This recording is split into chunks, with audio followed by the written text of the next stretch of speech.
New tonight at 8, Loveland's police chief addresses a citizen oversight board for the first time since the violent arrest of 73-year-old Karen Garner.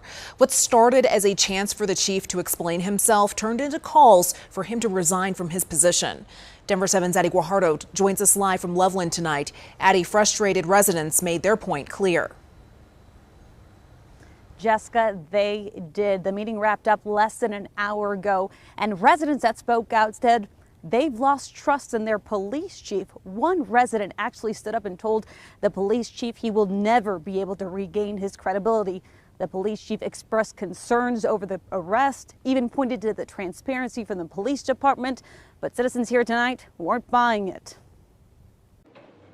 Either you didn't know, which means that you're incompetent, or you did know and you're lying to us. Frustrations flared. I actually believe you should resign as well as the other officers. As Loveland residents demanded answers. It's hard for me not to wonder how much of this is lies this evening. They questioned when Loveland Police Chief Robert Tyser found out about the violent arrest of Karen Garner.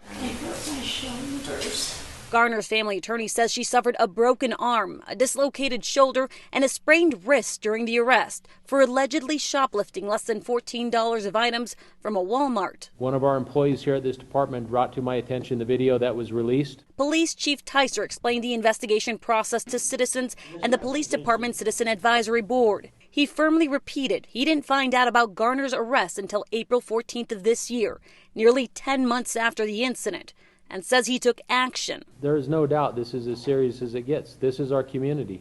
He also addressed the Garner family, who felt his apology fell short at the press conference on Friday. I'm sorry that if she feels we didn't give her an apology or we're not empathetic. We're extremely concerned about this situation. And this is our community too.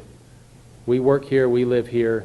We want to have a great community. We want to see our community members treated fairly, equally, and with compassion. 3 officers involved in the arrest resigned. A police sergeant remains on administrative leave. Garner's attorney filed a federal lawsuit against the city and 5 officers. City Councilman Don Overcash says he was shocked by the video. Justifiable outrage and anger is understandable. Patience and understanding, getting to the root cause, addressing specific issues, rather than just using the broad paintbrush and saying all police are bad, that is simply not true. We all know that. Now, Councilman Overcash, who you just heard from right now, proposed a trust committee to address various issues. The district attorney's office is also investigating this case to see if any of these officers involved in this arrest will be facing charges. After that investigation wraps up, a second investigation will ensue by a third-party investigator. Now, the police chief also mentioned additional training for officers to undergo so that they can better help those citizens that are experiencing a crisis. Reporting live in Loveland, Addie Guajardo, Denver 7.